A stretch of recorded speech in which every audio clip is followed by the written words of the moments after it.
Então, agora oficialmente, boa tarde a todas e todos, né? Damos início a mais um encontro do nosso curso sobre o Sistema Interamericano. De início, já parabenizando os colegas e as colegas que continuam firmes aqui conosco, apesar do cansaço e das muitas atividades que todos e todas temos.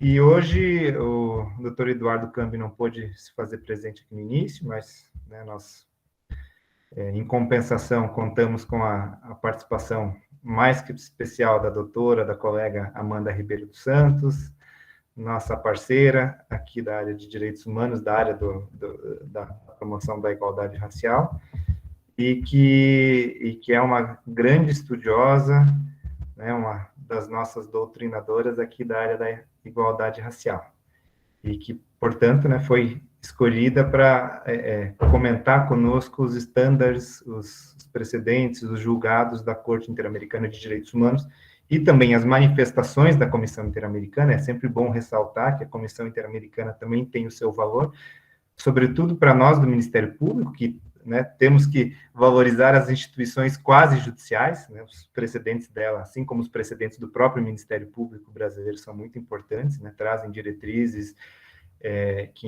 que interessam a todos nós e que também provocam, né, catalisam, impulsionam o avanço da jurisprudência, assim como nós fazemos no plano interno e também, de certa maneira, no plano internacional. Então, dando continuidade ao nosso estudo, né, a quase uma exumação dos precedentes da Comissão e da Corte Interamericana, buscando ali assuntos, temas, estándares, possibilidades de atuação e né, valores que sejam interessantes para o nosso dia a dia, com os quais a gente consiga dialogar. Hoje nós vamos tratar também do direito antidiscriminatório, mas, sobretudo, do direito à promoção da igualdade étnico-racial, do combate ao racismo, do enfrentamento ao racismo, e também um pouco sobre os direitos das comunidades tradicionais, das comunidades indígenas e de outros grupos vulnerabilizados, outros grupos que sofrem discriminação, sofrem preconceito, e que o sistema interamericano já vem reconhecendo as dificuldades, as peculiaridades desses grupos e concedendo medidas de proteção, medidas, né, condenações e manifestações de proteção especial, de atendimento especial às necessidades desses grupos. Então, acho que sem mais delongas, passo a palavra à doutora Amanda, mais uma vez agradecendo-a pela disponibilidade em participar conosco aqui desta discussão. Então, boa tarde a todos e todas. Primeiramente, eu gostaria de agradecer o convite na pessoa do Dr. Rafael. A gente vem discutindo há bastante tempo sobre igualdade racial, o estudo também da jurisprudência da Corte Interamericana faz parte do nosso trabalho do dia a dia. E eu gostaria também de registrar aqui a alegria e a empolgação por esse curso, em razão da temática, em razão da proposta. Desde o início, a gente pode verificar a importância dos temas tratados, a importância da gente entender o valor e a relevância da Corte e do Sistema Interamericano de Proteção dos Direitos Humanos, principalmente na temática de igualdade racial, e que a gente percebe que a Corte e a Comissão têm trilhado caminhos para alcançar essa justiça, essa igualdade racial. Vou compartilhar com vocês um material que a gente preparou aqui para ficar mais didático, a abordagem dos casos, são casos bastante interessantes e que trazem um aprofundamento da visão do sistema interamericano a respeito do Brasil, a respeito da proteção da igualdade racial aqui no sistema interamericano.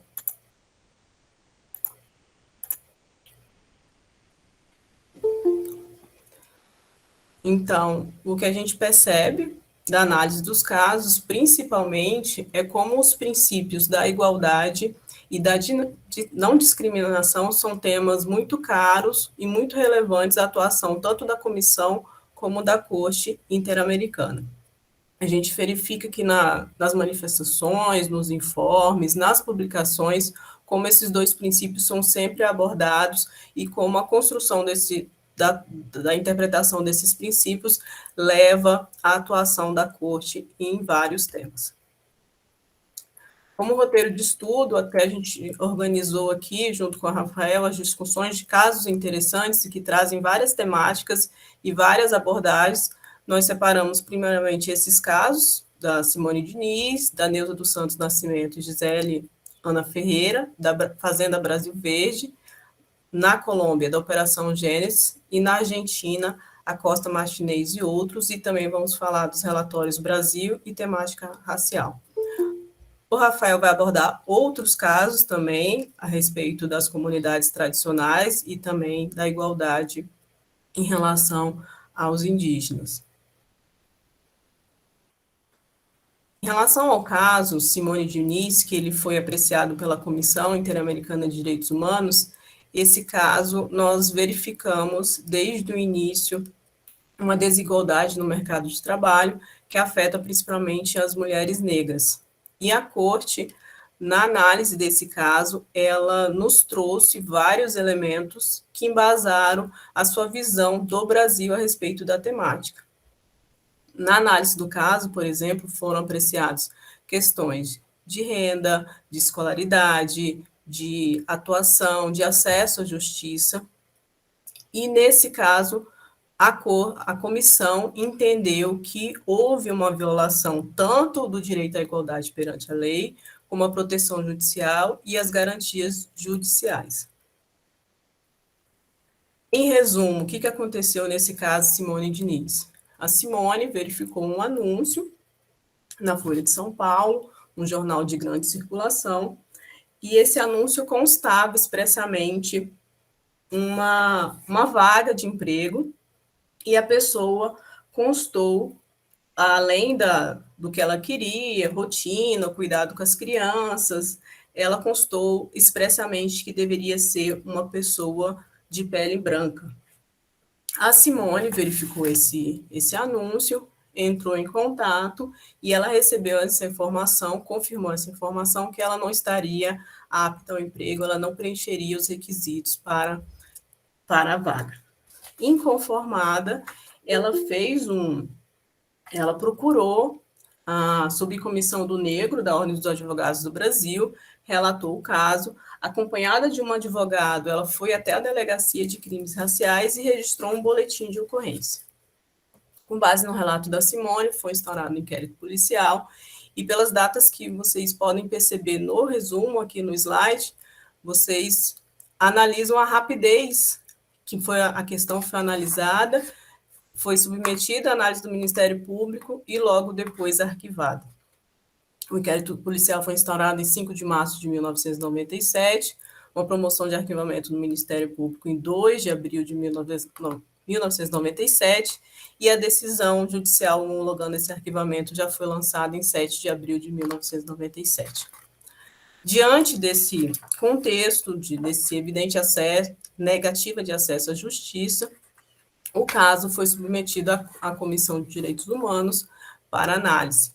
Foi elaborado um relatório de admissibilidade acerca do caso em 2002 e o de mérito foi em 2006. Nesse relatório de mérito, a comissão analisa, como já foi dito, várias questões relacionadas ao racismo brasileiro, a questão de vulnerabilidade da população negra, analisa fatores de renda, dificuldades de acesso à escola, de conclusão de uma escolaridade formal para que se tenha acesso a melhores posições de salários, a melhorias na situação, inclusive essa desigualdade no mercado de trabalho. Foi muito bem detalhado nesse relatório da comissão, e a comissão fez uma série de recomendações ao Estado brasileiro, nesse caso da Simone Diniz, inclusive trazendo diretrizes para que o Estado brasileiro pudesse mudar e formular uma política pública destinada à não discriminação das pessoas negras. No caso da Simone Diniz, por exemplo, teve uma determinação de reparação material e moral a respeito do fato, a responsabilização nos termos dos artigos 8º, 24 e 25 da Convenção Interamericana de Direitos Humanos. Também foi proposta a modificação da legislação antirracista E nesse ponto específico, foi feita uma análise acerca da nossa legislação antirracista e como a gente tinha, nas nossas decisões judiciais, uma obrigação da maioria dos julgadores acerca do dolo, acerca de uma evidência do dolo, para que esse dolo ficasse muito evidente no processo de um ato discriminatório. Eles questionam e fazem uma crítica a respeito dessa posição legislativa e dessa posição jurisprudencial, em que, em cada caso concreto, é necessário que se faça essa prova. É uma prova muito difícil, uma prova inalcançável na maioria dos casos, porque, por exemplo, no caso da Simone Diniz, a empregadora que fez publicar esse anúncio, quando houve a investigação, quando foi confrontada, ela disse que não tinha intenção e que, inclusive, o cônjuge dela era um homem negro e que a intenção dela era afastar eventual maus tratos dos filhos, porque, segundo ela, uma empregada anterior, de pele negra, teria maltratado os seus filhos. E aí fizeram também essa análise para até apontar que a nossa legislação era uma legislação mais simbólica do que realmente uma legislação que pudesse responsabilizar as pessoas por atos discriminatórios. Eles também falam acerca da necessidade de capacitação dos integrantes do sistema de justiça e, principalmente, campanhas educativas, para que a gente possa... Amanda, sim? Posso fazer um comentário ainda em relação ao dolo? Uhum. Aqui, essa questão do dolo me chama muita atenção, primeiro por se chocar com uma postura jurisprudencial, mas também com uma postura ministerial, porque no mais das vezes, quem arquiva os inquéritos, as investigações de racismo, ao entendimento de que não houve dolo, é o Ministério Público. Então, se choca com o nosso próprio posicionamento diretamente, que é o que aconteceu aqui no caso, né? Porque aqui no caso, a decisão primeira foi do promotor que arquivou e o juiz acabou homologando o arquivamento. E, então, tem esse ponto. E o segundo, que me chama a atenção, é como que a gente pode realizar o controle de convencionalidade, não apenas numa perspectiva mais tradicional, apenas de declarar inválida uma determinada lei que, né, que diante dos parâmetros protetivos do sistema interamericano se mostra inconvencional. Mas também a gente levar em consideração atos, dispositivos e práticas e critérios inconvencionais. Então, eu acho que esse caso é muito interessante porque ele aponta como uma violação dos direitos previstos na Convenção Americana de Direitos Humanos, uma postura de interpretação, uma postura hermenêutica do Ministério Público e do Judiciário brasileiro. Então, eu achei muito interessante isso.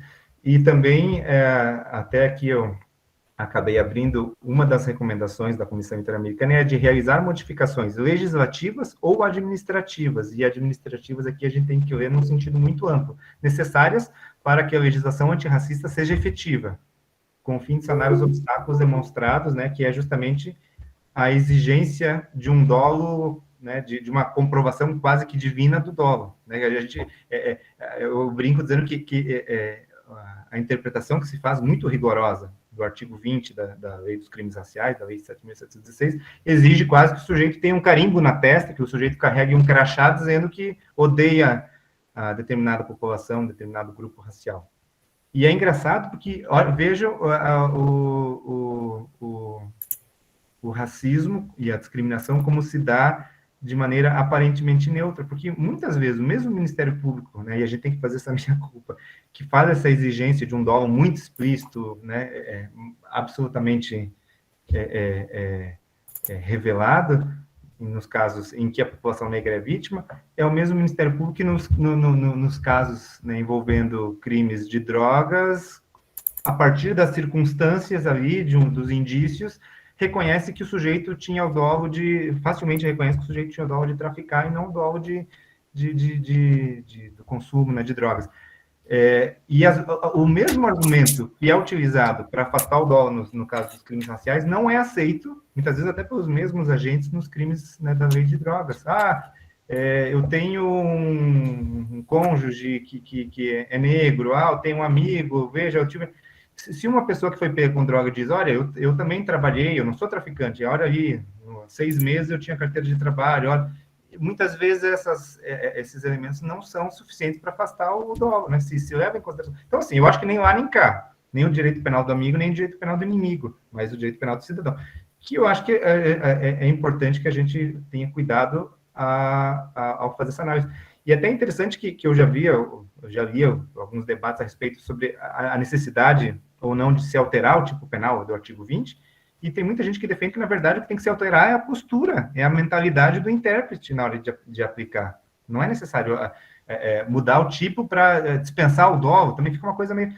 Então, isso, e um outro ponto que eu achei interessante, que me chamou a atenção, é a diferença entre o preconceito e a discriminação. Preconceito é o discurso de ódio, né? O preconceito se revela, né, dolosamente quando o sujeito quer menosprezar determinado grupo social. Já a discriminação não precisa do preconceito. A discriminação basta um ato desvantajoso, um ato excludente. Aqui a mulher apresentou uma oferta de emprego dizendo que não contratava expressamente pessoas negras, e aí o Ministério Público entendeu que ali não tinha que o Ministério Público talvez pensou, olha, talvez ela não tinha um ódio contra a população negra, porque ela não expressou ali, não é necessário, ela dolosamente discriminou, dolosamente afastou as pessoas do acesso àquela oportunidade de trabalho.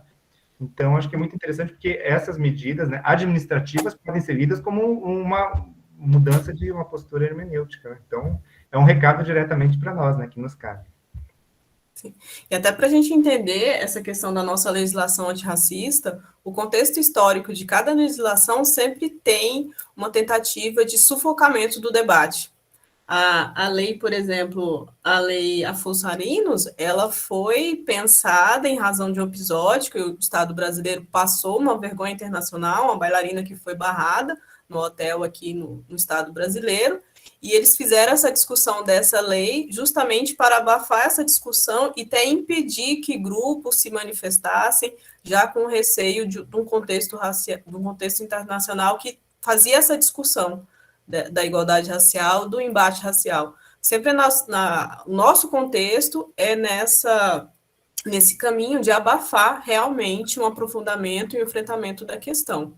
E o que eu vejo é que as recomendações do caso Simone Diniz, apesar de tanto tempo, elas seriam essenciais para o nosso avanço, essenciais para o avanço e conseguir realmente uma igualdade racial.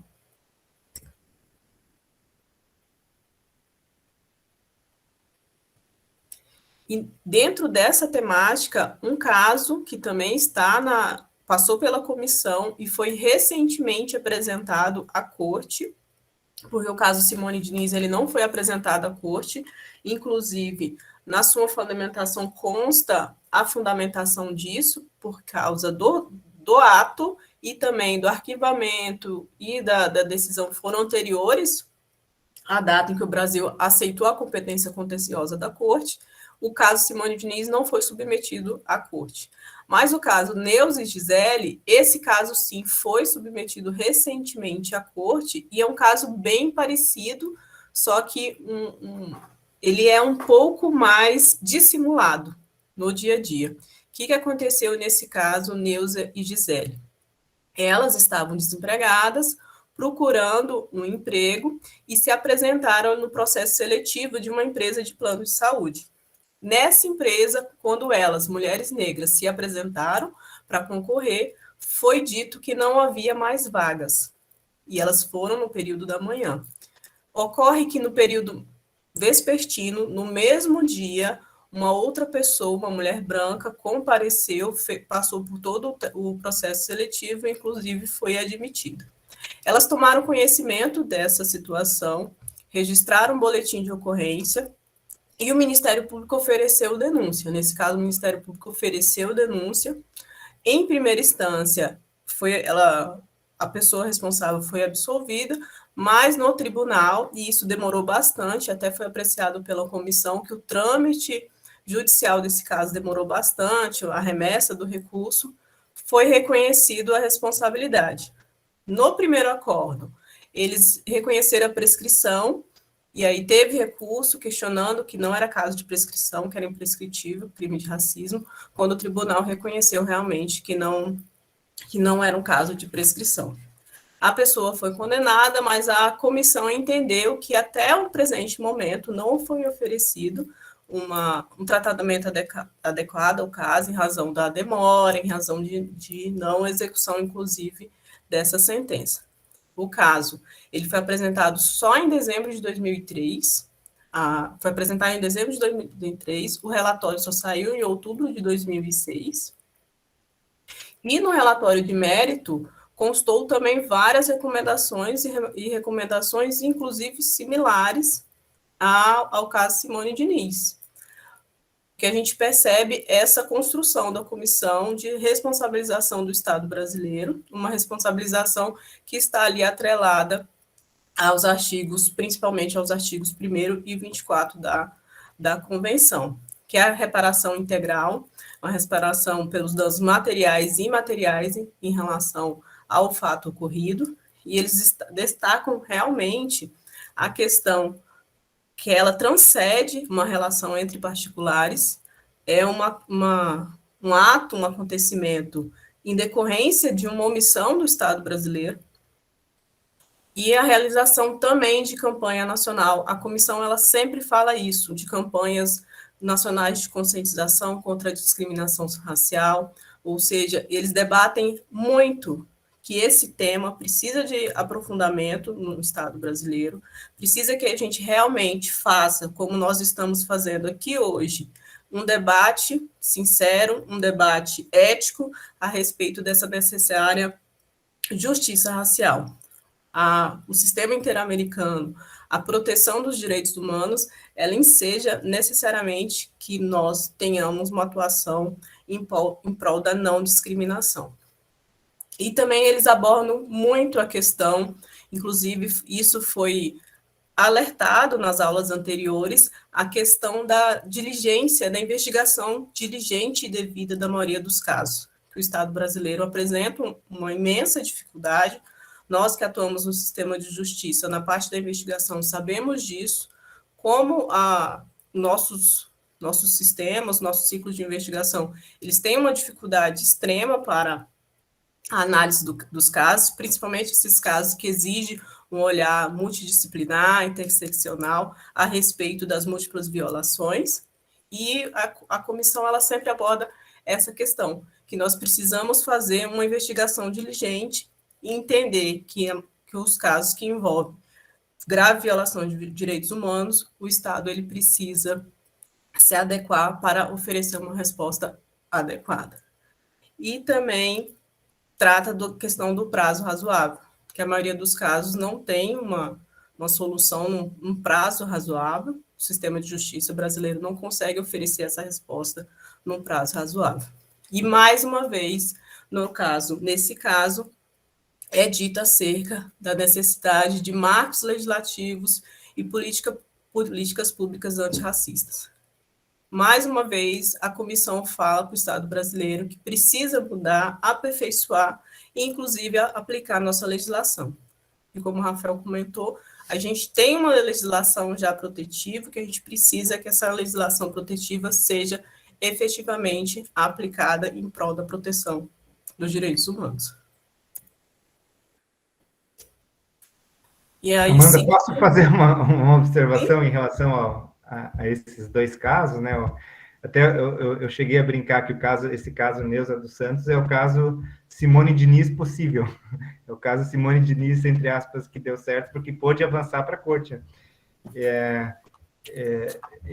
Eu achei muito bacana essa última observação da Amanda, porque a gente tem uma legislação que, obviamente, tem alguma deficiência aqui e ali, mas se a gente aplicar essa legislação que a gente já dispõe, bem possível que esse caso não tivesse chegado a esse ponto, né? A comissão enviado o caso à Corte Interamericana, reprovando, né, rechaçando a atuação do Brasil. Por quê? Olha, eu vou dar um exemplo. A nossa Lei de Ação Civil Pública prevê no artigo 1º, se não me engano, inciso 9, se não estou enganado, o dano moral coletivo em função de atos que atentem contra a dignidade ou a moral de grupos raciais. Eu tenho aqui no MP do Paraná, eu fazendo meia culpa porque eu faço parte do MP do Paraná e estou trabalhando na área de igualdade racial, a gente não tem ação civil pública proposta por casos de racismo. Tudo bem, nesse caso aqui seria uma ação proposta pelo MPT, porque envolve, acho que, uma relação de trabalho, acredito eu. Teria que estudar um pouco melhor. Não chegou a existir o vínculo ali, mas era uma proposta de emprego. Tudo bem. Mas em relação a outros casos, na área do direito do consumidor, publicidade racista, está previsto no Código de Defesa do Consumidor a publicidade, sistema de educação, por parte de agentes públicos. Quantos agentes públicos, agentes políticos, ultimamente não têm praticado atos ilícitos discriminatórios, né, difundido discursos de ódio e tal. E a gente tem uma legislação protetiva que permite isso, só que a gente não usa. A gente, lá, quando muito, com alguma dificuldade, propõe ação criminal. Mas a ação criminal não é suficiente, como a comissão já indicou nesse caso. É necessário, dando o reconhecimento e a reparação do dano material e imaterial. E eu acredito que por ação do MP é possível, talvez o dano diretamente daquela pessoa, mas o dano à coletividade. A gente tem uma norma expressa em relação ao direito ali, difuso coletivo, né, violado por conta de racismo. E também é necessário também essas campanhas, né, medidas, né, de não repetição. E isso eu acredito que seja possível judicializar, não só por esse caso, mas agora também, recentemente, pela Convenção Interamericana contra o Racismo. A gente tem todo um arcabouço legal que nos permite essa atuação. Sim, e até comentando, o Ministério Público Federal e a Defensoria Pública da União já ingressaram com algumas ações, fazendo referência a precedentes do sistema interamericano e justamente questionando essa questão do dano moral coletivo, como uma ofensa afeta todo um grupo. Eu e o André, a gente até fez uma pesquisa também para um artigo, que será publicado em breve, falando da necessidade, da importância da gente aplicar mecanismos para que a gente tenha essa responsabilização e podemos caminhar nesse sentido nos avanços, apesar de tantos retrocessos. No momento atual, a otimização desses recursos é importantíssima, porque a gente acompanha como tem sido difícil, como alguns discursos têm retornado, e essa atuação do Ministério Público, da Defensoria, de todos os atores do sistema de justiça é de extrema importância. O próximo caso que a gente destacou para estudo conjunto hoje é o caso da Fazenda Brasil Verde.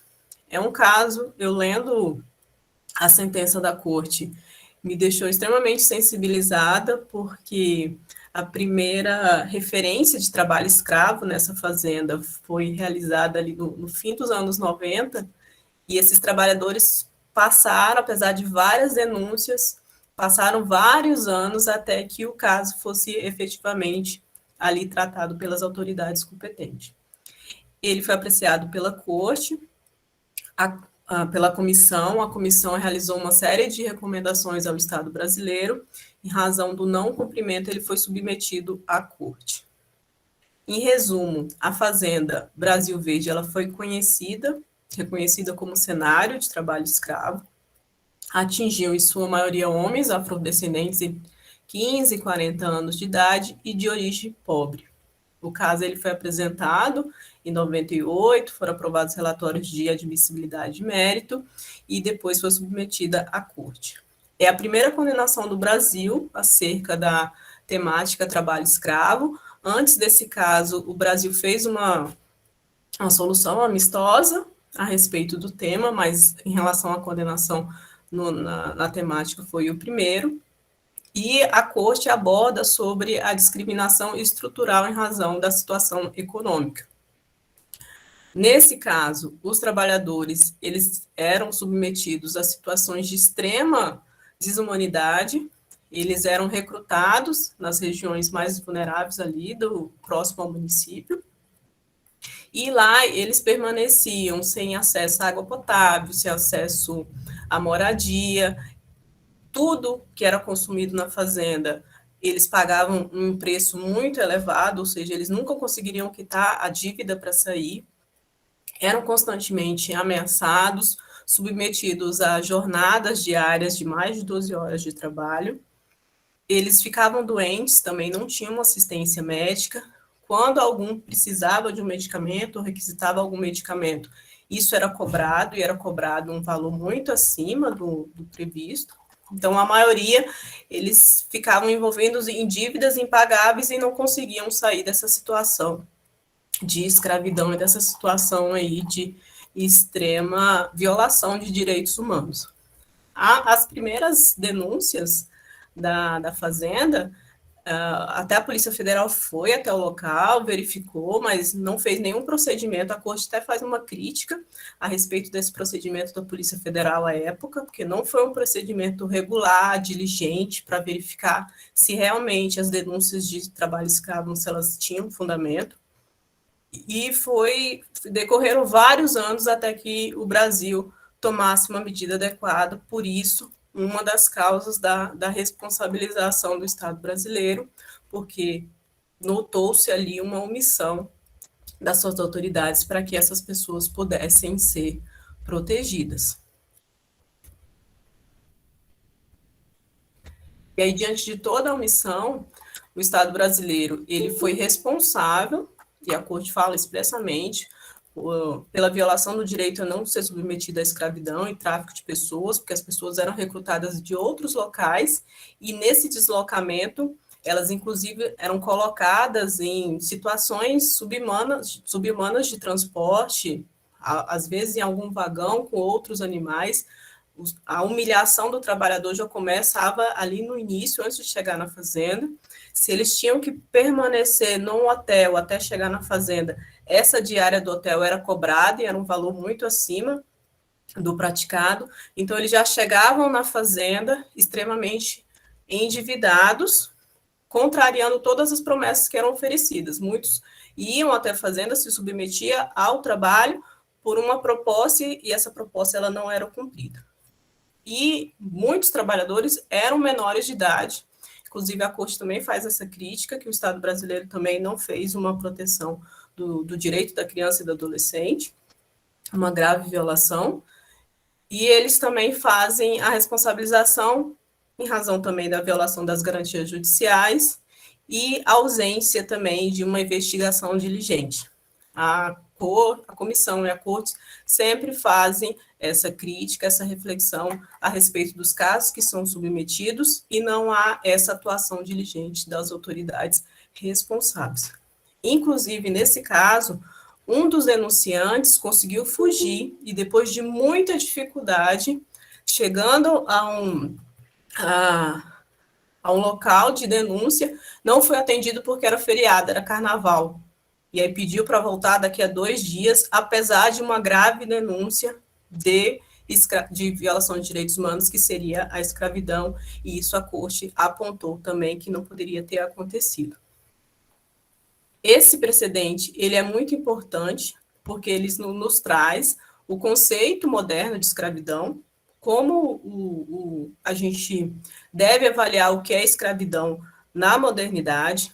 Ele também faz uma relação com decisões de outras cortes internacionais, a Corte Europeia de Direitos Humanos e também a Comissão Africana de Direitos Humanos e dos Povos, e todos fazem essa interpretação em relação ao conceito moderno de escravidão, e que é uma grave violação de direitos humanos e que os estados devem combater. O outro caso que nós também trazemos para análise, esse caso, ele é de um deslocamento forçado de comunidades afrodescendentes, que foi conhecido ali no âmbito da Operação Gênesis. Esse é um caso, a gente até vai trazer também as conexões com o direito brasileiro. Na Colômbia, aconteceu na Colômbia, e entre os dias ali 24 e 27 de fevereiro de 1997, em razão de operações, tanto do Estado colombiano, como também de forças paramilitares, essas comunidades elas foram forçadas a deixar o seu território. E esse deslocamento forçado de várias pessoas ocorreu ainda a morte de um líder comunitário, que é o Marino Lopes Mena. Nesse precedente, foi abordada a questão, o contexto fático, em que o local onde as comunidades estavam era objeto de várias operações de grupos armados, inclusive grupos ilegais, e que forçaram esse deslocamento das pessoas, e essas pessoas se encontraram em situação de vulnerabilidade, de não acesso aos serviços, de omissão estatal. E nessa operação específica, Operação Gênesis, que tinham a intenção oficial ali, que seria uma intenção oficial de capturar membros da Farc, teve esse reflexo nas comunidades, que inclusive eles moravam ali nas proximidades do rio e que poderiam sobreviver, poderiam garantir a sua subsistência. E essas graves violações afetaram mais de 3 mil pessoas, foi um caso que foi levado à corte, até hoje é discutido na Colômbia, o direito à terra, o direito à propriedade, que é muito importante. Rafael até vai aprofundar um pouco essa temática a respeito da importância da terra, do direito coletivo à terra para as comunidades tradicionais, a relação que elas têm com a sua terra é diferente dessa relação privada, que nós estamos mais aproximados, é uma relação de convívio, de divisão, de comunidade mesmo, e esse deslocamento forçado provoca ali uma instabilidade sem precedentes para cada comunidade. Esse caso ele foi submetido à comissão, e a comissão fez análise e entendeu a violação, e inclusive submeteu à corte. Nesse caso, também é importante destacar que o termo comunidade afrodescendente foi pela primeira vez utilizado nesse precedente, a corte fez essa diferenciação, não utilizou mais o termo comunidade tribal, para fazer justamente essa diferenciação em relação à justiça racial no âmbito interamericano. E fazendo uma correlação com o contexto brasileiro, esse caso da Colômbia, a gente, só avançar um pouquinho, eu volto na condenação, a gente já teve muita discussão aqui acerca das comunidades quilombolas, acerca do alcance do artigo 68, inclusive numa ação no Supremo, que foi a DI 3239, a nossa Corte Constitucional, ela abordou acerca da Convenção 169 e também abordou acerca da importância do direito à terra das comunidades tradicionais e trouxe, na sua fundamentação, acerca principalmente dos precedentes da Corte Interamericana de Direitos Humanos.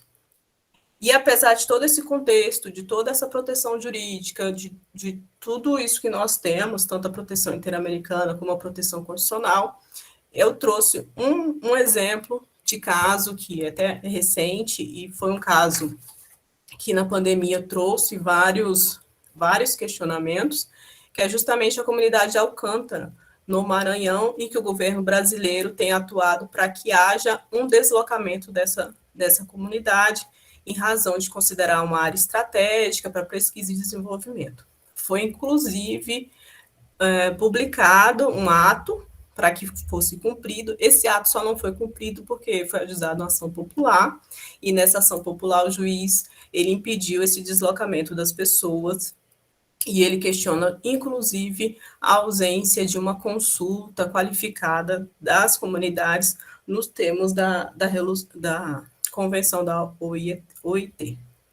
E como a gente entende e verifica, esse direito à terra tão importante para as comunidades, ele é constantemente desrespeitado, e no caso da Operação Gênesis, a Corte reconheceu a violação dos direitos à integridade pessoal e de não ser deslocada à força, o que, na minha visão, pode ser plenamente aplicado às comunidades quilombolas no Estado brasileiro, e como essa política do Estado brasileiro, ela viola a proteção interamericana das comunidades tradicionais, e também, no caso, reconheceu violação do direito à vida, integridade pessoal, e também o reconhecimento a prestar uma assistência humanitária e garantir o regresso com segurança, ou seja, o reconhecimento da importância da terra, daquela terra, a terra que tem história para a comunidade, a terra que representa as memórias da comunidade, que representam todo o modo de vida dessa comunidade.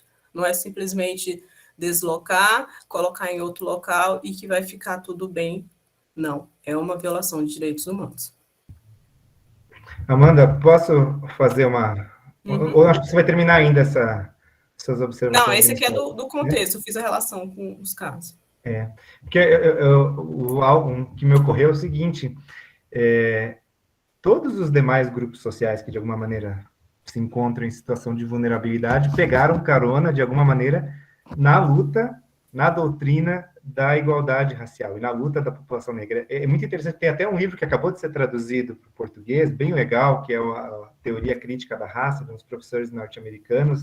Acho que um deles é Richard Delgado, o outro agora não me recordo. Mas ele começa o livro dizendo o seguinte, que todas as lutas, aí fala a partir da perspectiva dos Estados Unidos, mas as lutas dos latino-americanos, né, dos latinos, da comunidade LGBTI+, migrantes, até mesmo a questão da pobreza, todas essas lutas, todos esses direitos, desses grupos populacionais pegaram carona na construção teórica que foi feita a partir dos conceitos que foram criados a partir da população, da luta da população negra. E um deles, que me ocorreu agora, é a questão do direito a não ser deslocado compulsoriamente. E é engraçado que esse, é interessante, inusitado, que foi esse direito que me trouxe, me acendeu a luz a respeito da importância do direito internacional dos direitos humanos na nossa atuação enquanto promotores de justiça. Eu, em Capanema, uma comunidade ali de colonos alemães, tal, ali não tinha indígenas, nem um contingente expressivo de pessoas negras, mas essa população, sobretudo as pessoas pobres que viviam à beira de um rio, se viram atingidos pela construção de uma usina hidrelétrica, de uma barragem hidrelétrica que iria alagar e tal, gerar impactos e fazer com que uma comunidade bem expressiva, acho que eram 400 famílias, fossem deslocadas compulsoriamente, fossem expulsas do seu território.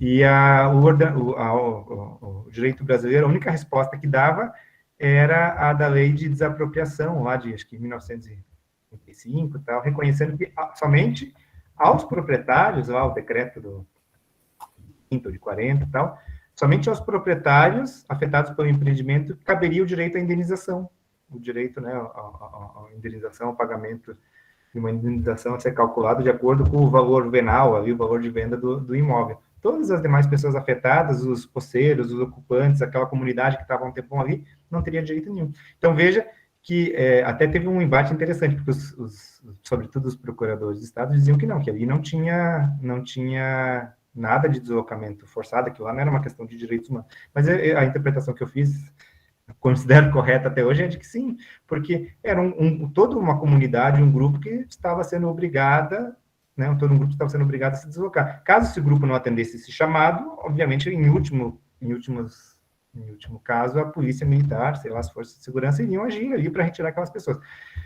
E diante de uma remoção, tem que ser atendidos os critérios, os estándares do direito internacional dos direitos humanos, que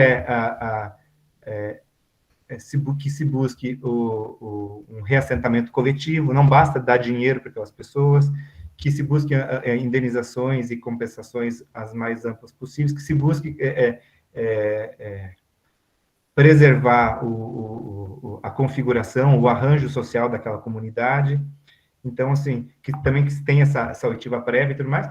E, nesse caso, a situação de vulnerabilidade daquelas pessoas decorre do fato de serem pessoas pobres e de serem camponesas. E é interessante, depois eu até tenho um precedente que eu vou citar isso, mas os camponeses, para o direito internacional dos direitos humanos, os agricultores, são também pessoas em situação especial de vulnerabilidade. Então, veja que está todo mundo...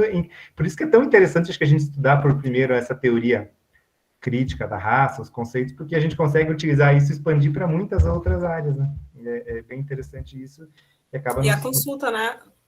A Sim, consulta das comunidades, que geralmente não é realizada, é atropelada, não é feita nos termos da 169. E nesse caso da comunidade de Alcântara, o juiz fala expressamente a respeito disso, que o governo brasileiro quer fazer um deslocamento sem realizar a consulta às comunidades. Sim, e olha uma coisa que eu percebi na prática, depois eu vi que se repete.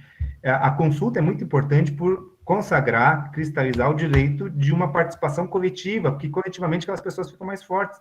são pessoas ali já frágeis, muitos analfabetos, que não têm... Eu tinha uma dificuldade enorme de entender todo o contrato ali, todas as repercussões, todos os desenlaces jurídicos. Imagina uma pessoa ali simples, sem advogado, quando eu encontrei essa comunidade, eles não tinham nem um advogado, nem ninguém que os representasse. Então, o direito à consulta prévia tem aí no seu cerne o direito a uma participação coletiva para fortalecer a comunidade. E, na prática, o empreendedor, muitas vezes, inclusive nesse caso aconteceu, nesse caso que eu presenciei, isso acontecia, eles mandam pessoas para conversar e negociar individualmente. Inclusive, no início, sob sigilo, eles negociam com cláusulas mais generosas para cooptar algumas pessoas e para enfraquecer o grupo, e mantém em sigilo, olha que interessante, mantém em sigilo a negociação que foi mais generosa, para, ao final, pegar aquelas pessoas aí mais vulneráveis, em menor número, mais fragilizadas, e negociar condições piores. Então, né, tudo isso que a gente está vendo aqui tem repercussões práticas, né, no nosso dia a dia. Aí, esse próximo caso aqui, eu e o Rafael, a gente está discutindo um pouco, é um caso bem recente, e que ele trata acerca de abordagem policial com um perfil racial. Ali, ele trata especificamente do dano à integridade pessoal e morte de José Martinez, que aconteceu na cidade de Buenos Aires, em abril de 1996. Esse caso em específico, ele estava já na cidade de Buenos Aires há um tempo, ele é de origem uruguaia. Em Buenos Aires, ele tinha uma atividade ativista, ele era um ativista acerca da igualdade racial, o grupo, a família dele, e na ocasião, né, nessa abordagem policial, ele questionou justamente a abordagem de dois jovens brasileiros na porta de uma boate, a boate chamada Maluco Beleza. Nessa abordagem, ele questionou a atuação da polícia, porque a polícia recebeu uma denúncia acerca de uma pessoa armada nas proximidades da boate, e nessa abordagem ele entendeu que havia um perfil racial, que as pessoas negras que eram abordadas. Ele foi preso, foi levado ali para averiguação. Na época, na Argentina, vigorava esse sistema de prisão para averiguação, levada sem uma proteção. A corte até faz uma análise desse sistema de abordagem, dessas prisões na época, e depois ele é encontrado morto. O caso é bem interessante a leitura, inclusive esses casos que nós estamos tratando hoje, nós colocamos na pasta de materiais de apoio todas as sentenças, os relatórios de mérito e de admissibilidade, para que vocês possam ler o contexto e possam se aprofundar. E eles fazem um questionamento acerca da tramitação da investigação, inclusive das perícias. Há um questionamento ali, algumas contradições nas perícias para identificar a causa-morte dele. E a corte também faz o questionamento acerca dessa abordagem com o perfil racial.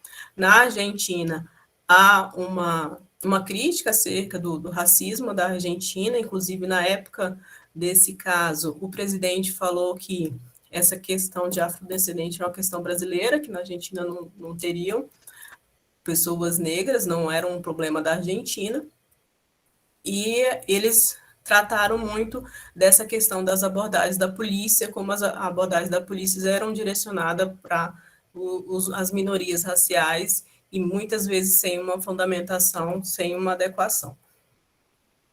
Nesse caso, o Estado argentino ele foi responsabilizado pela violação do direito à vida, integridade e liberdade pessoal.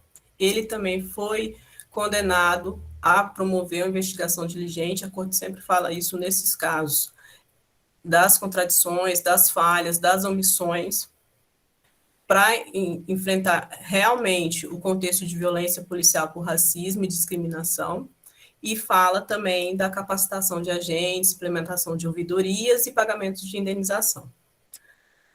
O que a gente percebe dos precedentes desses casos da Corte é que ela aponta não só um caminho da investigação, um caminho da resposta criminal, mas sim da discussão e do aprofundamento dos casos, aprofundamento da temática na sociedade, para que haja realmente uma evolução para que possa realmente traçar esses caminhos aí em prol da justiça racial, da igualdade racial. E aí, fazendo uma relação com o contexto brasileiro, nós tivemos casos parecidos de abordagem policial, resultado morte. Tem o caso Favela Nova Brasília, já foi tratado em algumas outras aulas aqui, que os professores falaram para a gente acerca desses casos, mas como a gente falou do caso Martinez, é interessante que a gente faça essa correlação com os casos brasileiros que já foram analisados pelo sistema interamericano. E o caso da Favela Nova Brasília é um caso muito triste, que aí vocês podem até rever a sentença, que além das mortes, também houve ali violência de natureza sexual contra mulheres no contexto dessas operações, o que a gente verifica como há uma violação de direitos humanos nas comunidades mais vulnerabilizadas em razão do uso inadequado da força.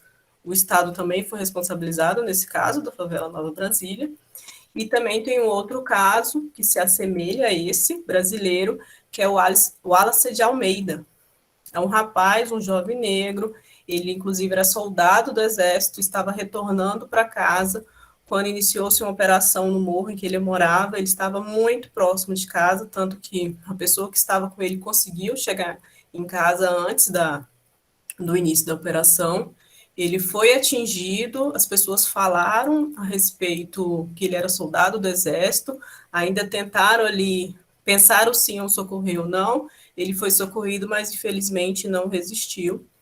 A comissão reconheceu, nesse caso também, violação ao direito à vida, integridade pessoal, e da mesma forma como nos outros casos, recomendou investigação diligente, capacitação dos funcionários, porque eles entendem como o contexto brasileiro, como as nossas relações, nossas estruturas tendem a se omitir diante de tantas violações.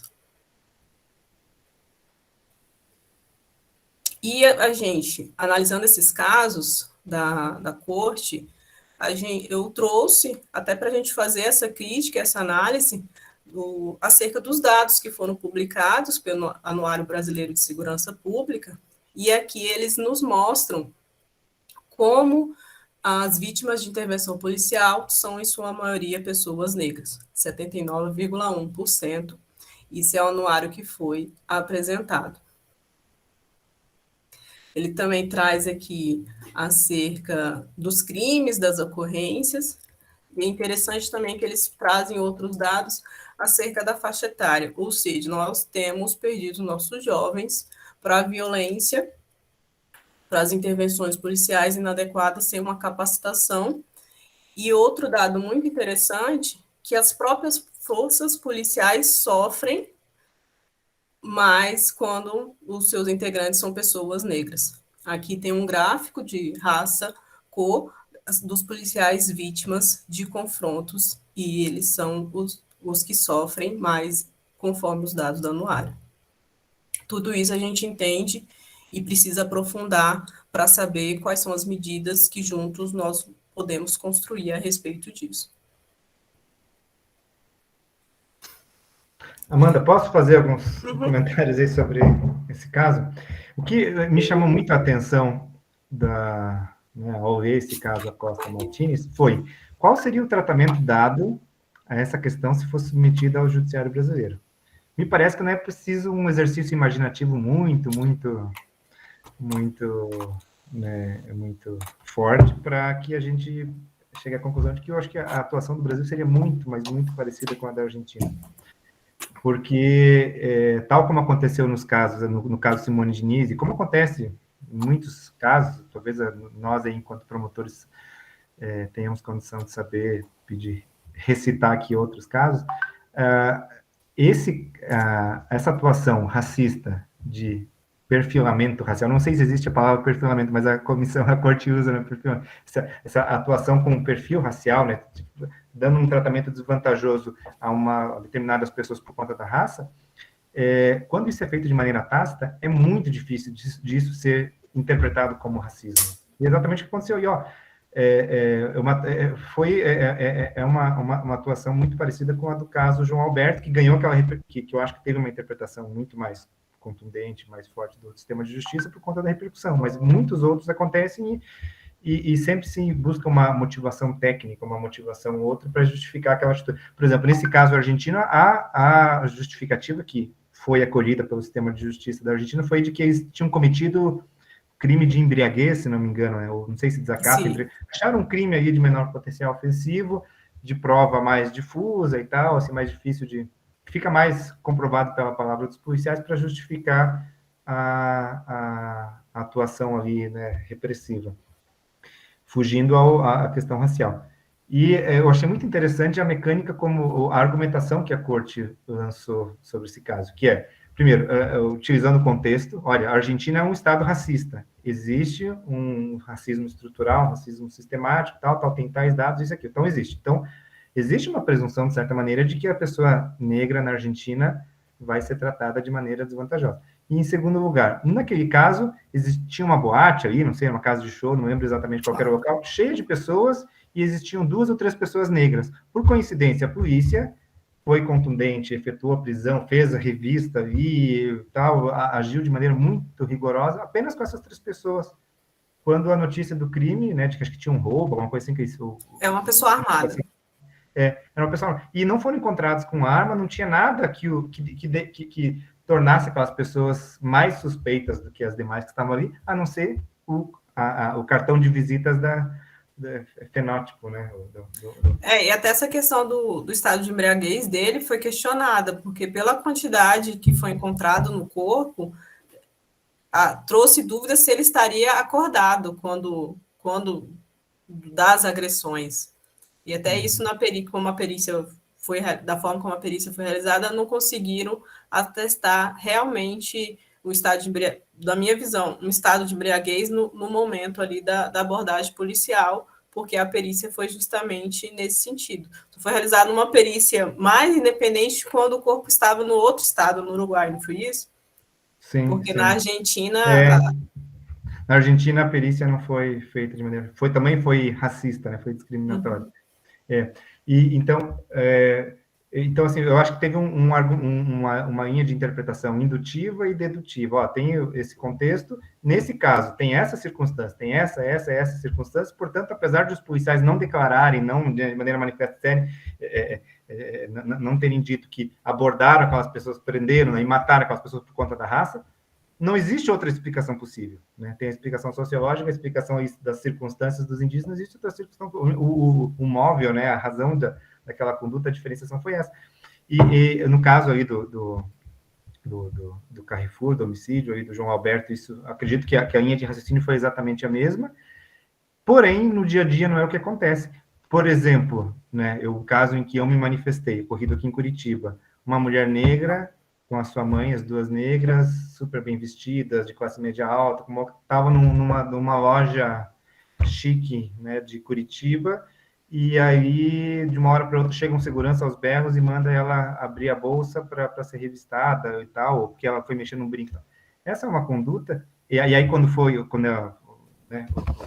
foram questionados, o segurança, a pessoa estava falando, não, esse é um procedimento padrão, uma questão de cuidado, foi um erro, foi não sei o que, não tem nada a ver com raça. Só que é engraçado que esses erros só acontecem, ou, né, quase só acontecem com pessoas negras.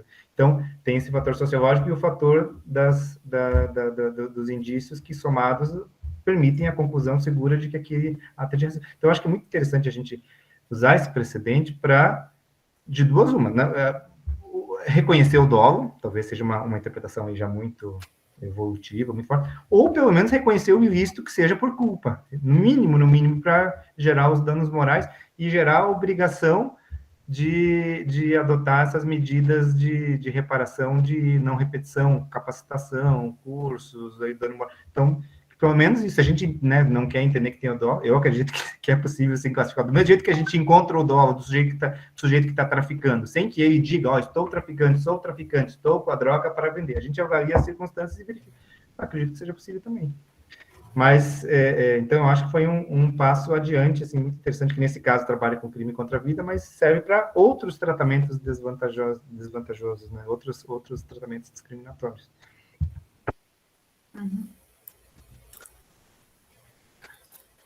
E recentemente, com base nessa atuação, nessa postura de construir uma justiça racial e uma justiça também de direitos humanos, uma proteção integral global de direitos humanos, a comissão ela publicou um relatório de situação dos direitos humanos no Brasil, faz um diagnóstico bem abrangente da situação, ali avaliando até dezembro de 2019, e acerca da temática racial, eles fazem vários destaques, inclusive eles demonstram a importância de informações estatísticas e qualitativas a respeito da população afrodescendente. Aqui, fazendo também dentro do Ministério Público, nós discutimos a importância de ter um censo do Ministério Público, de quantos integrantes são negros, de como está o ingresso por concurso público, se nossas cotas têm realmente efetividade, têm alcançado a proposta de uma justiça racial. E falou também acerca das ações afirmativas, com especial enfoque na educação e no mercado de trabalho. Como vocês viram, 2 casos que nós tratamos aqui hoje foram referentes ao acesso ao mercado de trabalho, às dificuldades que já existem, somadas ainda às exclusões raciais. Acesso à justiça e reparação. Nós verificamos também como é difícil o acesso à justiça, à reparação em um tempo célere, um tempo adequado, apesar de ser garantia fundamental, aí uma resposta efetiva em um tempo razoável do sistema de justiça. E a delimitação e demarcação e titulação de terras. Os casos que nós escolhemos foi justamente dentro desse diagnóstico, dentro dessa avaliação da comissão, estão relacionados a esses pontos importantíssimos acerca da construção mesmo de uma igualdade, de uma proteção acerca da temática racial. E, recentemente, também foi publicado um relatório temático a respeito de direitos econômicos, sociais e culturais das pessoas afrodescendentes. É um documento muito rico e muito importante para que a gente possa pensar e refletir acerca da promoção dos direitos econômicos e sociais e culturais e ambientais. E tem vários destaques, vários temas e abordagens, e ele se relaciona justamente ao relatório lá da situação de direitos humanos, que é essa necessidade de a gente fazer pesquisa, da gente fazer censo, da gente realmente entender onde está a raiz do problema, cerca da educação, saúde, renda, moradia, acesso à justiça, para traçar políticas públicas. A gente verifica uma dificuldade de entender como as políticas públicas são construídas sem essa avaliação, sem esse entendimento de onde as políticas públicas precisam ser direcionadas, precisam ser específicas para realmente fazer uma intervenção, realmente fazer uma transformação social. Fazem também um levantamento sobre a legislação, a importância, a gente já tem um sistema de proteção, mas a gente precisa que esse sistema de proteção realmente encontre uma efetividade, realmente apresente resultados para combater a discriminação racial e a intolerância. Outro ponto importantíssimo também é o direito à memória histórica dos afrodescendentes, como é difícil essa construção, como há iniciativas contra a construção histórica, contra a memória e também acerca de políticas públicas específicas para as mulheres, crianças e adolescentes. É um relatório muito rico, muito importante. Eu recomendo que vocês leiam, para que a gente possa entender a respeito.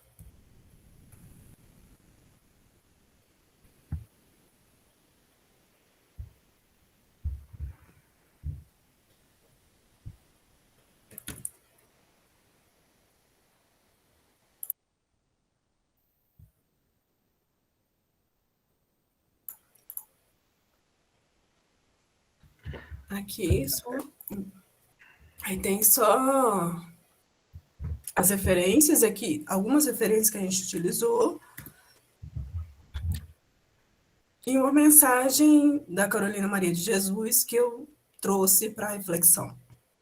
Agradeço, muito obrigada por essa oportunidade da gente conversar, da gente debater esses casos, muito importante.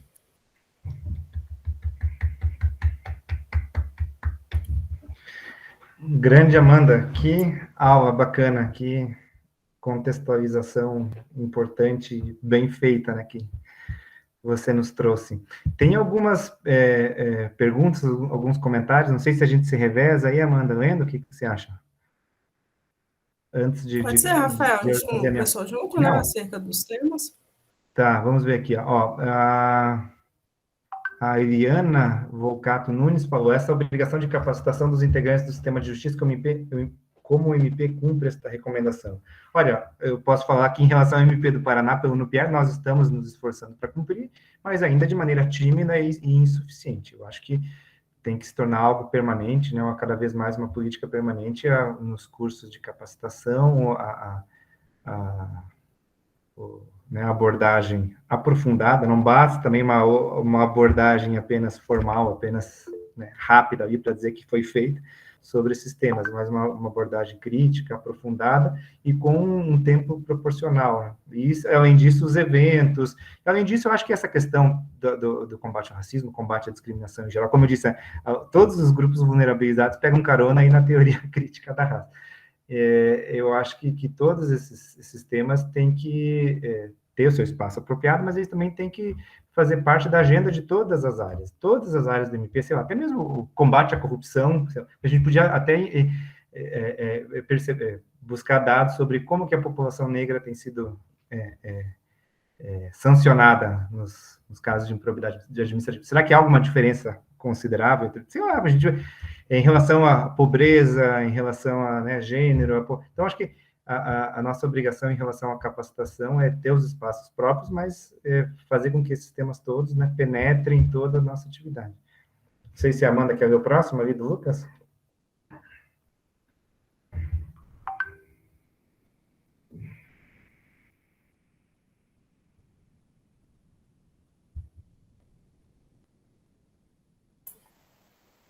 A pergunta do Lucas é bem complexa. Eu Eu entendo deixei que a mais difícil para você.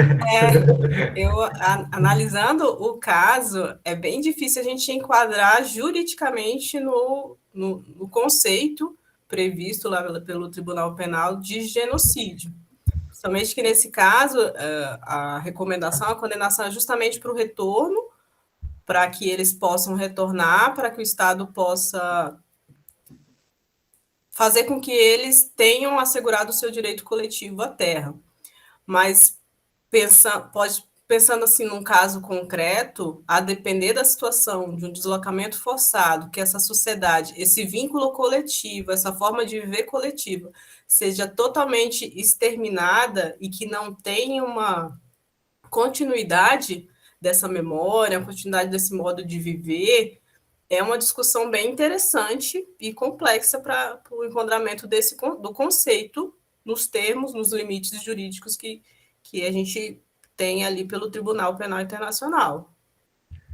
Mas é um questionamento que a gente até se faz, não chegar a esse enquadramento de genocídio, mas da responsabilização mesmo do extermínio daquele modo de... Não extermínio em si, mas no ataque, na violação daquele modo de viver, da comunidade, dos seus costumes, da dificuldade que elas já experimentam. São dificuldades que na nossa vida moderna não são valorizadas, são dificuldades que eles vão enfrentar diariamente.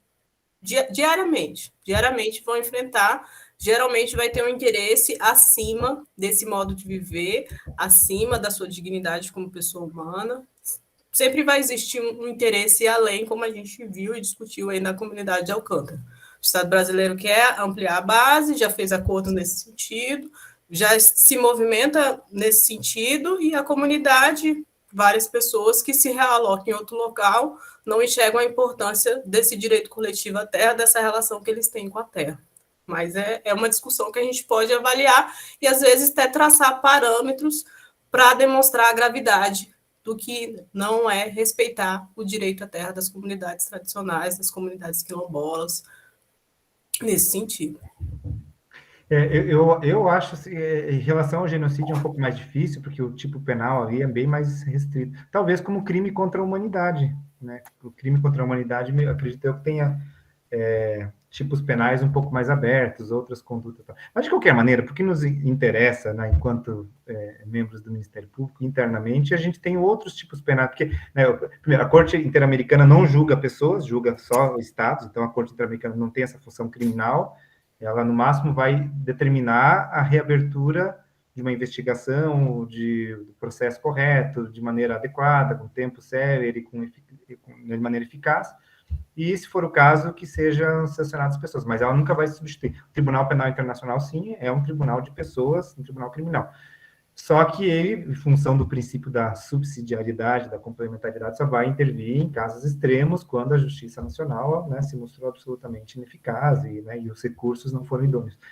Então, eu acho que é importante ter esse questionamento, mas é preferível que a gente consiga enfrentar essas situações sem recorrer a essa última rácio, né, esses recursos últimos.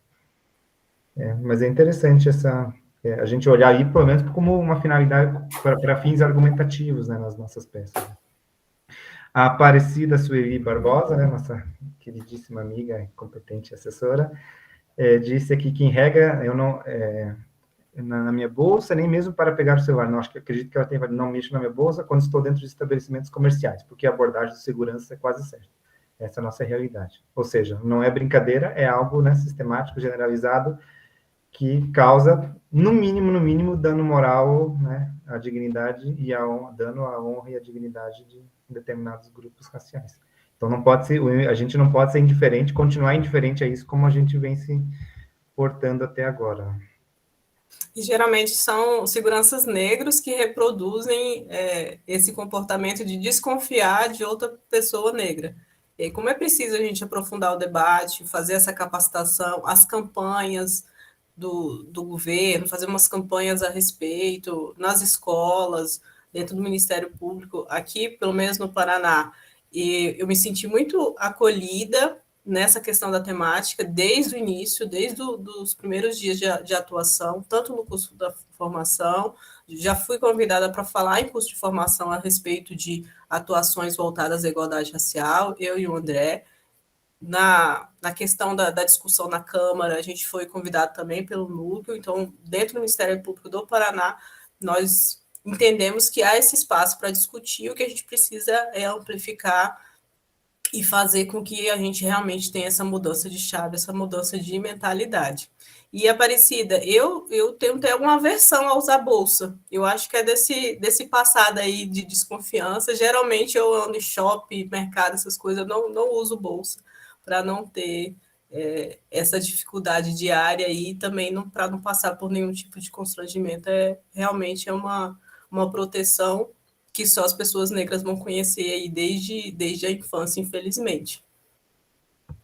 A Cristina fez aqui um questionamento acerca do aumento da dosimetria da pena quando se trata de africanos. Realmente, isso é um absurdo, Cristina, com base só na origem da pessoa, principalmente na origem de pessoas africanas, não tem embasamento.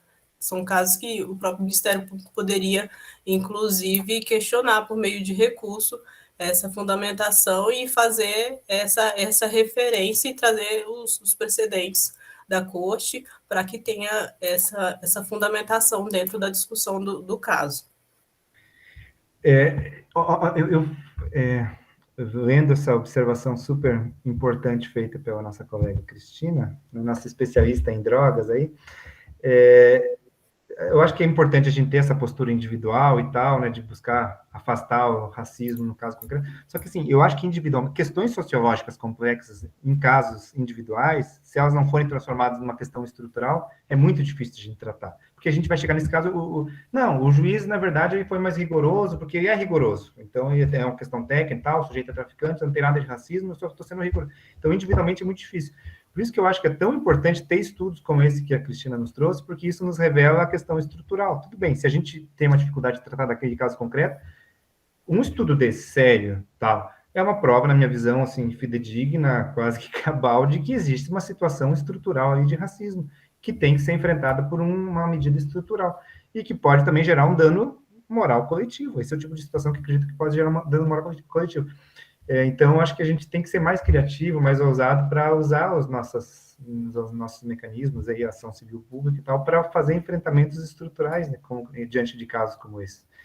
Me chamou a atenção, e até vou dar um spoiler aqui, fazer uma propagandinha aqui, no dia, acho que 28 de outubro, a gente vai ter um evento sobre saúde da população negra.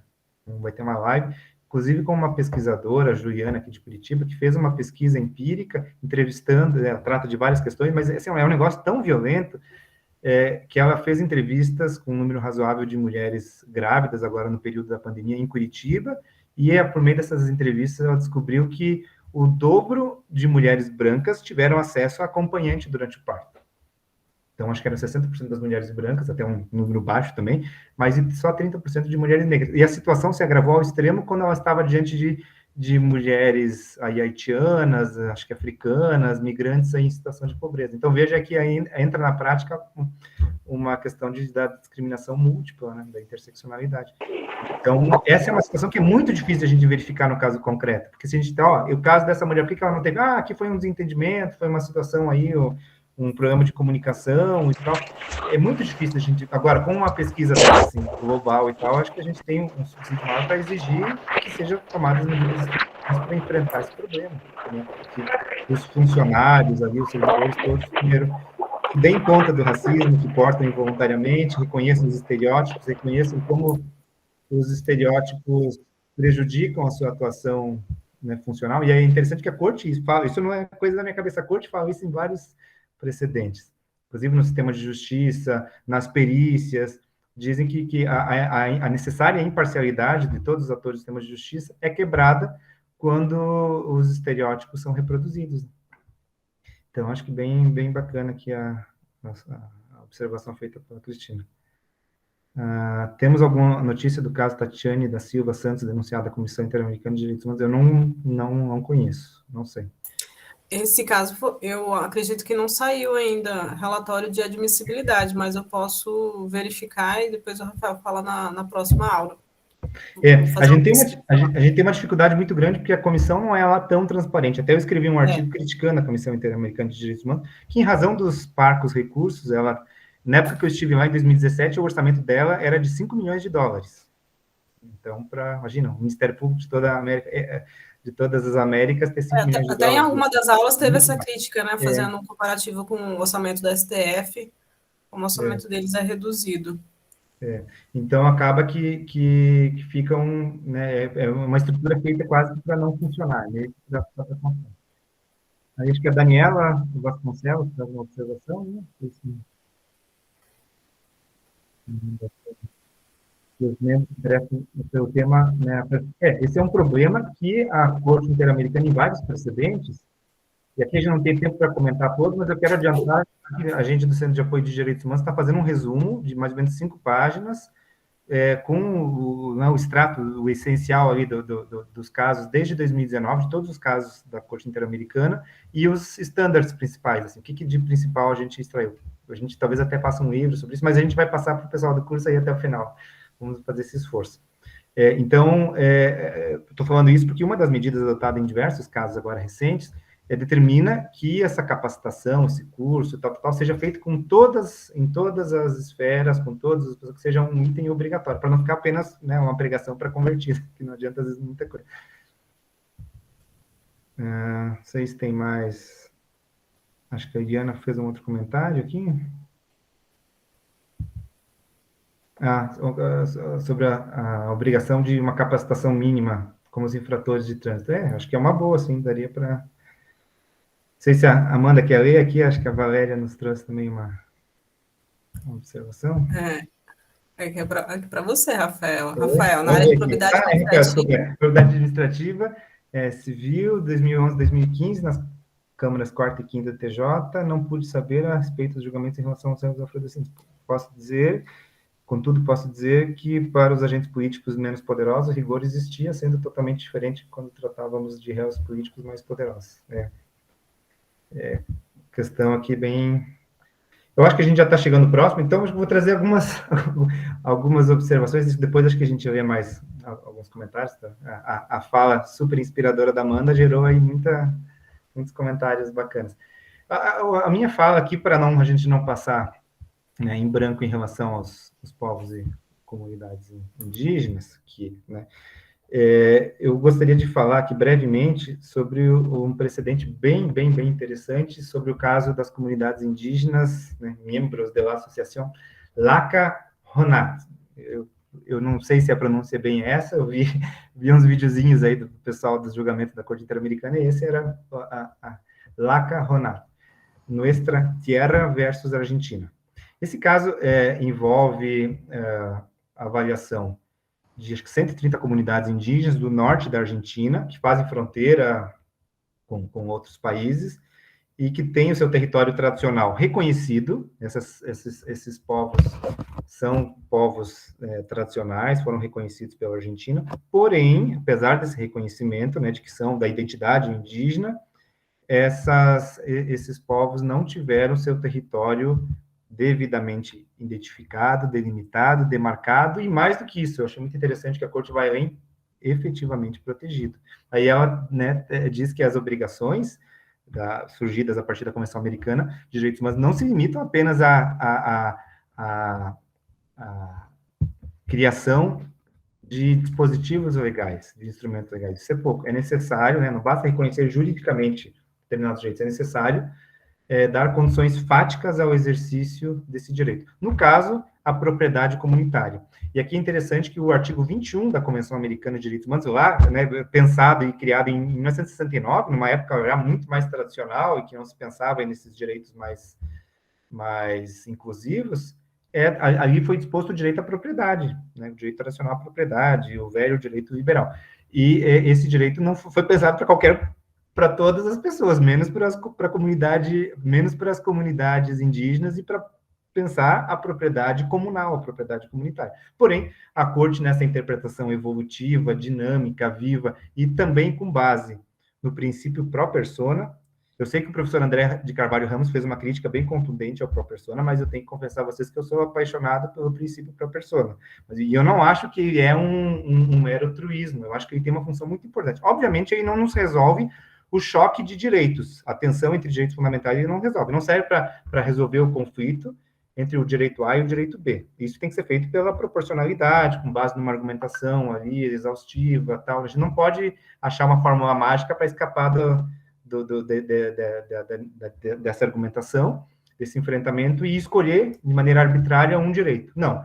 Porém, o princípio pró persona, que está inscrito no artigo 29 da Convenção Americana de Direitos Humanos, está inscrito nos artigos 5º do Pacto de Direitos Individuais da ONU, do Pacto dos Direitos Sociais, Econômicos e Culturais, também está escrito no artigo 5º, e em várias outras convenções internacionais. Ele tem duas funções que eu acho que são muito importantes. A primeira serve para a gente escolher a norma mais favorável, ou melhor, a fonte de norma, entre uma fonte internacional e uma fonte nacional. A gente pode escolher em relação ao mesmo direito, aquela fonte que proteja melhor, mais, de maneira mais extensa, ou que restrinja menos, né, que seja menos restritiva em relação a normas que restringem os direitos.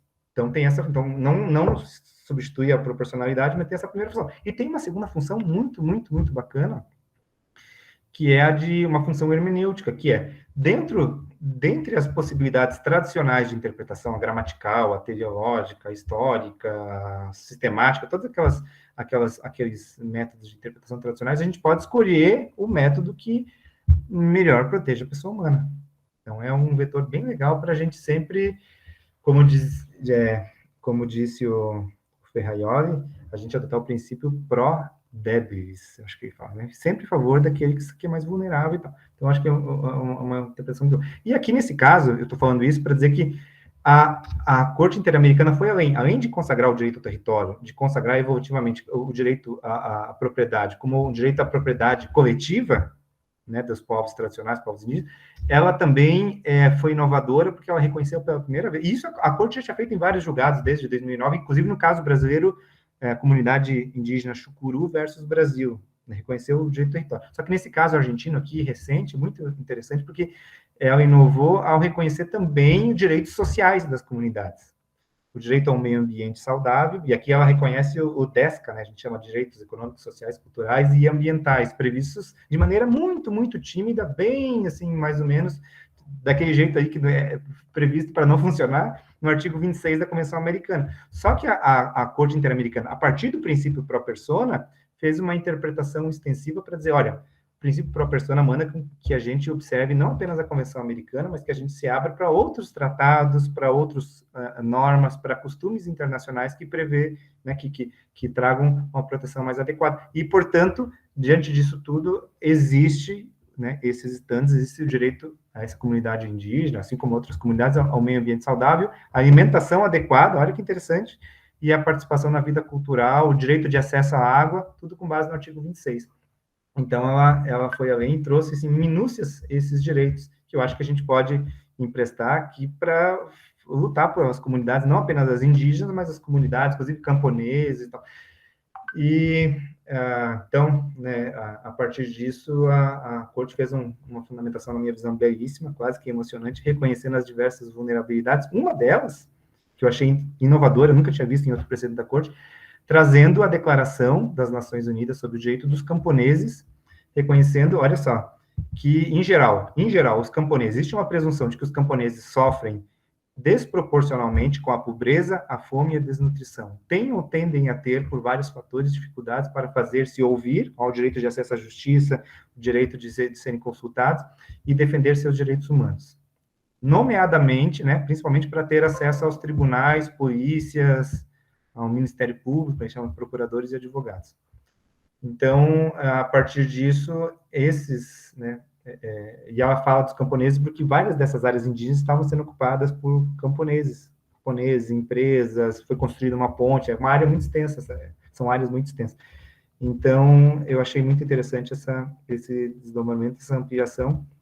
E, por fim, o direito à água, que parece ser algo meramente teórico, mas é muito, muito importante. Aqui no Paraná, nós temos diversas comunidades que não têm direito a acesso à água e à energia elétrica. E mais, pasmem vocês, tem, inclusive, gente, né, às vezes colegas nossos, tal, que fazem uma argumentação jurídica para dizer que as comunidades não têm que ter direito a acesso à água e energia elétrica, porque isso seria um incentivo a uma ocupação e tal. Veja, até a pessoa presa, com toda a razão do mundo, tem direito de acesso à água e à energia elétrica. Isso faz parte do direito da pessoa existir. A pessoa sem água e energia elétrica não pode existir. Se a pessoa está numa situação irregular, tem um regime jurídico em relação à posse, isso é uma outra questão, pode ser resolvida de outra maneira. Agora, enquanto a pessoa estiver naquele local, ou em qualquer local que seja, a pessoa tem que ter direito a viver, a existir. E isso passa pelo direito à água, e a Corte aqui apresenta também uma fundamentação bem extensa e bem bonita sobre o direito à água, o direito ao meio ambiente, vinculando o direito ao território, ao direito ao acesso aos recursos naturais. Também isso pode parecer algo teórico, mas não é. Eu, enquanto fui promotor em Cerro Azul, eu peguei uns inquéritos antigos, aqueles que não têm diligência nenhuma, envolvendo uma comunidade quilombola, em que, dentro do território quilombola, lá na época da ditadura militar, chegando até os anos 80, foi feito um incentivo do governo federal para que produtores, investidores, comprassem pinos, desenvolvessem naquela área a plantação de pinos, e agora estavam querendo colher dentro do território quilombola. E a discussão, a comunidade, obviamente, não queria deixar que aquelas pessoas entrassem, e a discussão era, podem eles não? O Tribunal de Justiça do Paraná, na época, espero que não repita uma decisão como essa, na época trouxe um civilista desses tradicionais para dizer que mexer, extrair a madeira não interferia no direito à propriedade coletiva quilombola, porque era um mero direito, eu nunca mais esqueci, era um mero direito móvel por antecipação. Então, aquela madeira ali podia ser extraída. Então, aqui a Corte deixou de maneira bem expressa, né, o direito a território e ao meio ambiente, aos recursos naturais, ao modo de vida e tudo mais. Por fim, agora, acho que resumindo vários dos casos que a gente tem dois, a gente tem o relatório, que a Amanda muito bem falou, e apesar de nosso compromisso aqui ser o de comentar a jurisprudência, eu não posso deixar de falar sobre dois documentos que, para mim, são os documentos mais preciosos do sistema interamericano. Um deles o Brasil ratificou neste ano, que é a Convenção Interamericana contra o Racismo, Discriminação Racial e outras formas de intolerância. E o outro, que o Brasil ainda não ratificou, acho que tão cedo não deve ratificar, é um documento irmão gêmeo dessa outra convenção, um documento absolutamente similar, que trata dos outros fatores de vulnerabilidade. Que aí a gente está falando da Convenção Interamericana contra toda forma de discriminação e intolerância. E esse documento ele não foi ratificado pelo Brasil, né? Foi subscrito. O Brasil ajudou a formular esse documento, mas não ratificou, internamente não passou pelo Congresso. Porém, eu acompanho o professor Mazzoli e outros internacionalistas que dizem, tudo bem, o Brasil não ratificou. Porém, de acordo com a Convenção de Viena, os costumes internacionais compõem o jus cogens, são normas vinculantes também. E, inclusive, essa Convenção Interamericana, que abrange orientação sexual, né, abrange a questão da pobreza, abrange... até eu vou ler aqui, é bem interessante, porque é bem extenso. Depois eu sugiro, nós vamos passar esse documento, sugiro a leitura: gênero, idade, orientação sexual, idioma, religião, opinião política ou de outra natureza, origem social, situação econômica, condição de imigrante, refugiado, deslocado, nascimento, condição infecto-contagiosa, estigmatizada, característica genética, deficiência, sofrimento psíquico incapacitante, outra condição social. Todas essas condições já são reconhecidas pelo direito internacional dos direitos humanos. Tanto é que a Corte Interamericana está toda hora condenando os estados por conta de violação a direitos dessas pessoas. Porém, essa convenção ela é uma prova desse costume. Então, eu acredito que essa convenção pode, sim, ser utilizada no nosso dia a dia funcional, inclusive para exigir do judiciário o cumprimento dos seus direitos. E essas duas convenções, né, lendo uma, você leu a outra, lendo a outra, você leu uma, fazendo apenas a adaptação das populações, né, protegidas, elas são muito interessantes porque trazem as ações afirmativas, conceituam a ação afirmativa. As ações afirmativas agora são normas de estatura constitucional, são normas obrigatórias. Portanto, aquela discussão que a gente está ouvindo falar, de que daqui a pouco vão ter que ser repensadas as ações afirmativas, as cotas, né, que vencem os 10 anos das cotas.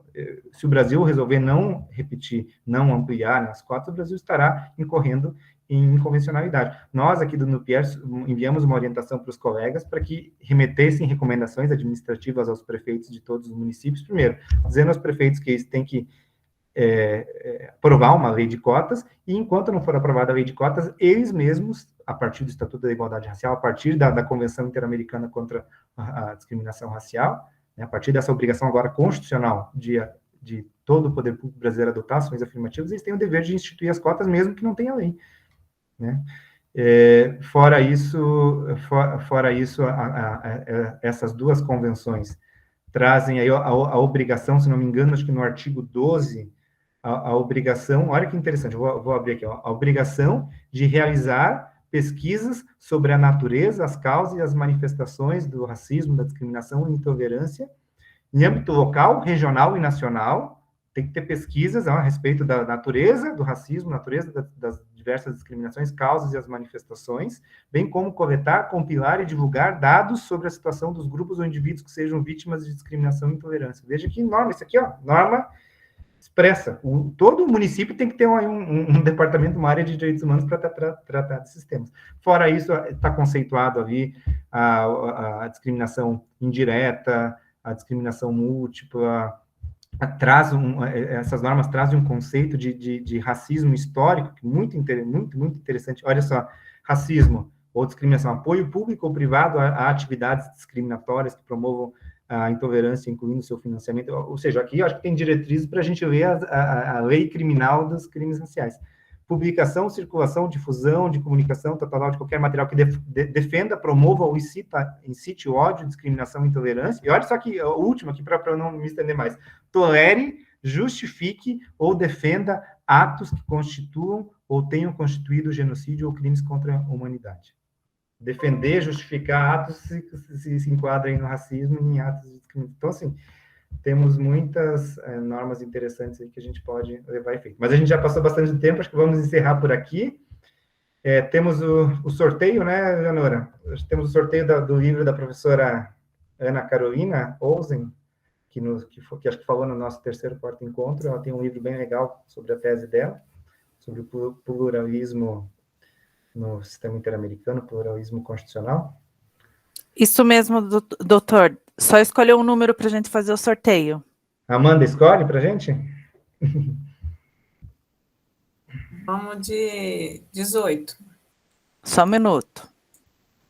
Tá, enquanto a Andrea faz aí os cálculos, é só avisar que na semana que vem a gente vai receber o nosso colega Guilherme, que bem recentemente defendeu a sua dissertação de mestrado sobre o sistema interamericano, a partir da perspectiva da vítima, sobre como o direito penal tem que ser instrumentalizado para defender né, as vítimas, e sobre a interpretação dos artigos 8º e 25, o direito à proteção judicial e as garantias judiciais. E só para colocar o sal na boca de vocês, para todo mundo ficar com sede, com vontade de participar do próximo encontro, um dos desdobramentos dessas leituras feitas pela Corte Interamericana pode nos ajudar nessa luta contra essa PEC aí, número 5, esse projeto de emenda constitucional número 5 contra o Ministério Público, que foi reconhecido para os promotores de justiça direitos, prerrogativas, garantias similares ao dos juízes, e isso é um pressuposto necessário, mínimo e tal, para que se garanta o direito do devido processo legal, das garantias, para que se protejam os direitos humanos e para que se investiguem as graves violações de direitos humanos, e a Corte reconhece o direito a uma independência reforçada. Olha que interessante, independência reforçada do Ministério Público, trazendo, no caso, até se vocês quiserem já ler, também bem interessante, em relação à demissão de um promotor de justiça no Peru, se não me engano, caso Casa Nina, promotor Casa Nina versus Peru. E aí, nesse caso, a Corte cita precedentes do Tribunal Europeu de Direitos Humanos, cita precedentes do Comitê sobre Independência Judicial da ONU, que sustenta a ideia de que, inclusive, o órgão disciplinar, a instituição que faz o controle disciplinar do Ministério Público, tem que, na sua composição, não ser composta majoritariamente por entidades políticas, e, sobretudo, pelo legislativo, que isso aí pode afetar a independência reforçada. Então, é bem interessante esse cruzamento aí da institucionalidade e da defesa dos direitos humanos. A gente vai discutir isso na semana que vem. Andréia, já tem aí? Sim. Carolina Ramos Sodré. Parabéns a Carolina, então. Seríssimo, não sei se a Amanda tem mais... Opa, obrigada, gente. Estou feliz. Tem que passar o endereço para a gente, Carolina, se puder, depois passar o endereço para a gente. Tá, eu falo com a Andréia. Obrigada, viu? Parabéns, hein? Fiquei feliz. Eu só queria agradecer a audiência de um público tão qualificado, atento. Eu fico muito feliz quando a gente consegue conversar a respeito da temática e tem essa recepção de todos. Vejo até dos depoimentos emocionados, sensíveis. Fiquei muito feliz mesmo de participar. E muito agradecida pelo convite do Rafael, porque assim que o curso foi lançado, eu fui, acho que, uma das primeiras inscritas como alunas. E ele veio me convidar para participar dessa aula. Fiquei muito, muito feliz. E agradeço aqui a presença de todos. Então, acho que é isso. Obrigadão, Amanda, mais uma vez. Boa noite, gente. Até semana que vem.